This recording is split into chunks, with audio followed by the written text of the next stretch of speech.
శ్రీ మహాగణాధిపతయే నమః.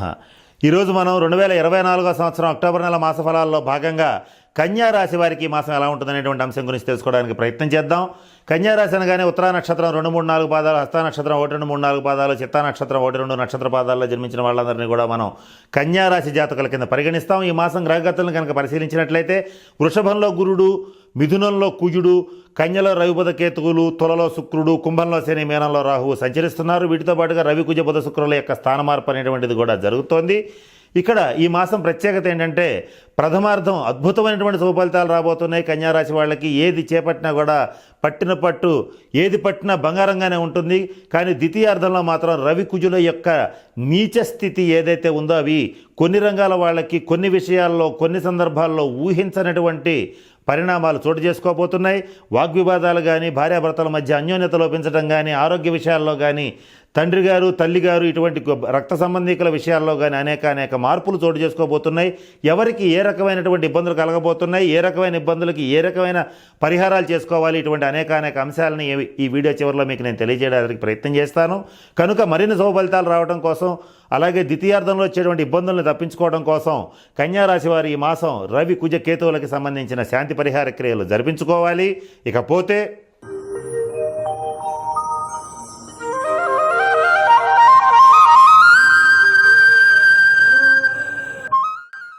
ఈ మాసంలో కన్యారాశి వాళ్ళు కుటుంబ సభ్యుల పట్ల, బంధుమిత్రుల పట్ల చక్కటి ఆపేక్ష కనపరుస్తారు. వాళ్ళని మంచి ఆప్యాయంగా చూడగలుగుతారు. మీదైనటువంటి ప్రేమాభిమానాలని వాళ్ళకి పంచగలుగుతారు, వాళ్ళ నుంచి పొందగలుగుతారు. అలాగే ఈ మాసంలో మీ యొక్క కార్యనిర్వహణ సామర్థ్యం అనేటువంటిది చాలా పెరుగుతుంది. బుద్ధిబలం పెరుగుతుంది, జ్ఞాపక శక్తి పెరుగుతుంది. ప్రతి పనిలోనూ అఖండమైనటువంటి కృషి చేయటానికి సిద్ధపడతారు. బాగా కృషి చేసి అన్ని సమస్యల్ని పరిష్కరించేటువంటి సమయంలో చివరి నిమిషంలో అనుకోని ఆటంకాలు ఏర్పడతాయి. ఏర్పడినప్పుడు మాత్రం కొంచెం ఆవేశానికి గురవుతారు. అలాగే ఆ పనిని అక్కడలో వదిలిపెట్టడానికి ప్రయత్నం చేస్తారు.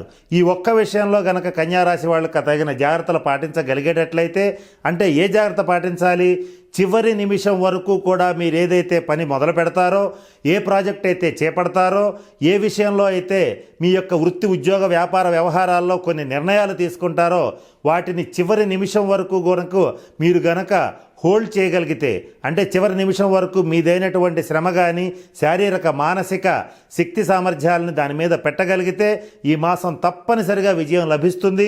కానీ చివరి నిమిషంలో వదిలేసే పరిస్థితులు వస్తాయి. ఈ విషయం గుర్తుపెట్టుకుని కాస్త జాగ్రత్తగా చివరిదాకా ప్రయత్నం చేయండి. ఇకపోతే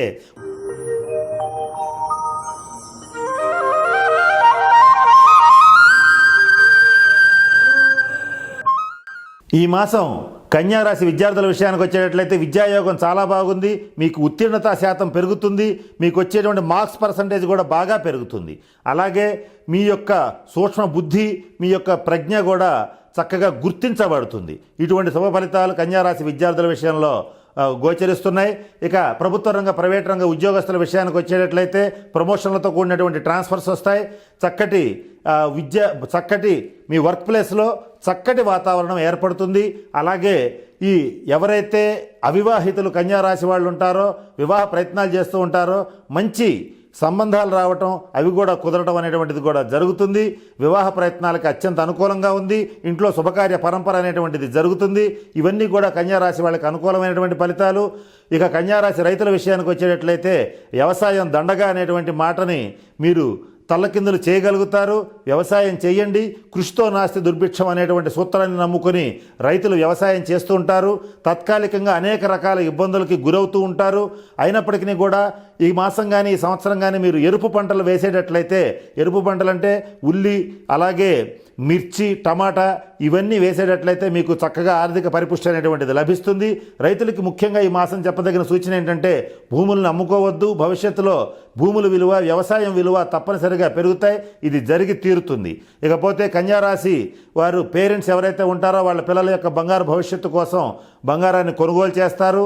అది తప్పనిసరిగా వాళ్ళ యొక్క భవిష్యత్తుకు ఉపయోగపడి తీరుతుంది. ఇక్కడ బంగారం కొనుగోలు అనగానే అది చాలా పెచ్చు ప్రైస్లో ఉంది.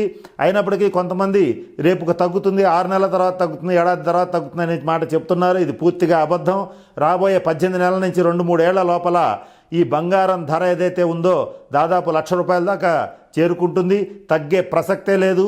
రాబోయేటువంటి కాలంలో గురు శని గ్రహాల యొక్క సంచార రీత్యా, వాళ్ళ యొక్క కాంబినేషన్స్ రీత్యా తప్పనిసరిగా బంగారం ధర పెరగటమే కానీ తగ్గటం ఉండదు. ₹1,00,000 చేరి తీరుతుంది.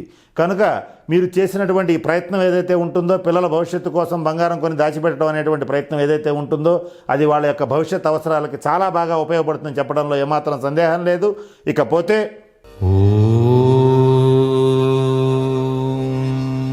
రవిగ్రహ అనుగ్రహం కోసం చేయవలసినటువంటి పరిహారాలు ఇప్పుడు తెలుసుకోవడానికి ప్రయత్నం చేద్దాం. ఇక్కడ జన్మ జాతకరీత్యా రవిగ్రహం మీకు అనుకూలమైనటువంటి స్థితిలో లేడు గనుక మీరు చేయవలసినటువంటి పరిహారాల్లో మొట్టమొదటగా రవిగ్రహానికి జపం చేయించి గోధుమలు దానం ఇచ్చేటట్లయితే తప్పనిసరిగా తగిన శాంతి జరుగుతుంది.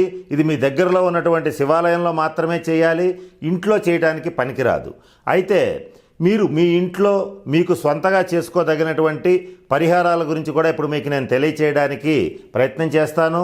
ప్రతి ఆదివారం నాడు గోసేవ చేయండి, గోవులకు తగినటువంటి ఆహారాన్ని అందించండి. అలాగే మరొక ముఖ్యమైన పరిహారం ఏమిటంటే గోధుమలు, బెల్లం, రాగి వస్తువుల్ని దానంగా ఇవ్వండి. ఈ దానం ఇచ్చేటువంటి పరిస్థితుల్లో ఒక బ్రాహ్మణులకే ఇవ్వాల్సిన అవసరం లేదు. ఎవరికి అవసరత ఉంటే వాళ్ళకి ఇచ్చినా కూడా మంచి ఫలితాలు అనేటువంటివి తప్పనిసరిగా వస్తాయి. అలాగే మరొక ముఖ్యమైనటువంటి పరిహారం ఏమిటంటే రాగి నాణ్యాన్ని పారేటువంటి నదిలో వేసేటట్లయితే సూర్యగ్రహ శాంతి జరుగుతుంది. సూర్యుడిచ్చేటువంటి వ్యతిరేక ఫలితాలు తగ్గుతాయి, అనుకూల ఫలితాలు పెరగడం జరుగుతుంది. మీరు కుజగ్రహ అనుగ్రహం కోసం చేయవలసిన పరిహారాలు ఏమిటనేటువంటి అంశం గురించి ఇప్పుడు తెలుసుకుందాం. ఇక్కడ కుజగ్రహం కోసం, అంటే కుజగ్రహం యొక్క అనుకూల దృష్టి కోసం, కుజగ్రహం ఇచ్చేటువంటి శుభ ఫలితాలు పొందడం కోసం మీరు మీ దగ్గరలో ఉన్నటువంటి శివాలయంలో కుజగ్రహానికి సంబంధించినటువంటి గ్రహ మంత్రాన్ని అలాగే జపింప చేసుకుని, అలాగే కందుల్ని గనక దానం ఇచ్చేటట్లయితే చక్కటి పరిహారం అనేటువంటిది లభిస్తుంది. ఒకవేళ ఇది చేయలేని వాళ్ళు చేయవలసిన పరిహారాలు కూడా మీకు ఇప్పుడు తెలియచేయడానికి ప్రయత్నం చేస్తాను. వాటిల్లో మొదటిగా పక్షులకి ఆహారం వేయండి. పక్షులకు ఆహారం వేస్తే కుజగ్రహ శాంతి అనేటువంటిది జరుగుతుంది. అలాగే మరొక చిన్న పరిహారం గురించి ఇప్పుడు గమనిద్దాం. అదేమిటంటే మీ దగ్గర ఎప్పుడు కూడా ఒక చతురస్రాకారపు ఒక వెండి డాలర్ని ఉంచుకోండి, లేదా దాన్ని మెడలో ధరించినా పర్వాలేదు, లేదా మీ బిలాంగింగ్స్లో పర్సులో ఉంచుకున్నా పర్వాలేదు. ఇలా చేసేటట్లయితే కుజగ్రహం యొక్క సంపూర్ణ అనుగ్రహం అనేటువంటిది లభిస్తుంది. కేతువు యొక్క అనుగ్రహం కోసం మీరు చేయవలసినటువంటి పరిహారాల గురించి ఇప్పుడు నేను తెలియజేయడానికి ప్రయత్నం చేస్తాను. మొట్టమొదట కేతువు యొక్క అనుగ్రహం కోసం కేతువుకి జపం చేయించి ఉలవలు దానం ఇచ్చేటట్లయితే కేతువు యొక్క సంపూర్ణ అనుగ్రహం అనేటువంటిది లభిస్తుంది. ఇది ఏదైనా శివాలయంలో కానీ నవగ్రహాలయంలోనే కానీ చేయాలి. ఇది ఇంట్లో చేయడానికి ఎంతమాత్రం పనికిరాదు, చేయకూడదు. అట్లాగే ఇక ఇలా వెళ్ళడానికి అవకాశం లేని వాళ్ళు, చేయడానికి అవకాశం లేని వాళ్ళకి కొన్ని సులభమైనటువంటి పరిహారాల గురించి తెలియచేస్తాను. కేతువు యొక్క అనుగ్రహం కోసం మీకు గనక అవకాశం ఉంటే ఒక కుక్కని పెంచుకోండి. దానికి ప్రతినిత్యం ఆహారాన్ని అందించిన తర్వాతే మీరు ఆహారం తీసుకోండి. ఇలా చేస్తే కేతుగ్రహం యొక్క సంపూర్ణ అనుగ్రహం అనేటువంటిది లభిస్తుంది. ఒకవేళ ఇంట్లో పెంచుకునే ఫెసిలిటీ లేకపోతే మీరు ఎక్కడైనా సరే వీధి కుక్కలకు కానీ ఎక్కడైనా సరే కుక్కలకి ఆహారాన్ని గనక పెట్టగలిగితే మీకు కేతువు యొక్క అనుగ్రహం లభిస్తుంది. ఏదో ఒకసారి పెట్టడం కాదు, వీలైనంత వరకు ప్రతినిత్యం పెట్టడానికి ప్రయత్నం చేయండి. అలాగే మరొక ముఖ్యమైన పరిహారం ఏమిటంటే 9 సంవత్సరాల లోపు ఉన్నటువంటి బాలబాలికలకి వాళ్ళకి కావలసినటువంటి రంగురంగుల దుస్తులు, అలాగే వాళ్ళకి కావలసినటువంటి బిలాంగింగ్స్ ఏవైతే వాళ్ళ అవసరాలు ఉంటాయో వాళ్ళ అవసరాలను తీర్చగలిగినా కూడా కేతువు యొక్క సంపూర్ణ అనుగ్రహం లభిస్తుంది. ఎవరైనా సరే కేతువు యొక్క సంపూర్ణ అనుగ్రహం కోరుకున్నటువంటి వాళ్ళు తప్పనిసరిగా చేయవలసినటువంటి ఒక అద్భుతమైన పరిహారం తెలియచేస్తాను. చేయగలిగిన వాళ్ళు ప్రయత్నించండి. తండ్రి బ్రతికున్న వాళ్ళు అయితే చేయకూడదు.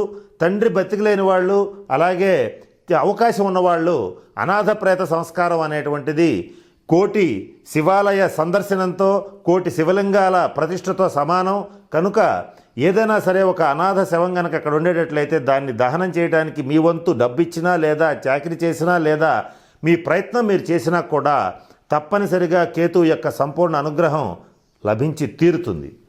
కనుక నేను చెప్పినటువంటి అన్ని సూచనలు పాటించి తగిన పరిహారాలు చేసుకుని చక్కగా మంచి జీవితం గడపాలని, అష్టైశ్వర్యాలని, భోగభాగ్యాలని పొందాలని మనస్ఫూర్తిగా పరమేశ్వరుని ప్రార్థిస్తూ సెలవు తీసుకుంటున్నాను. స్వస్తి.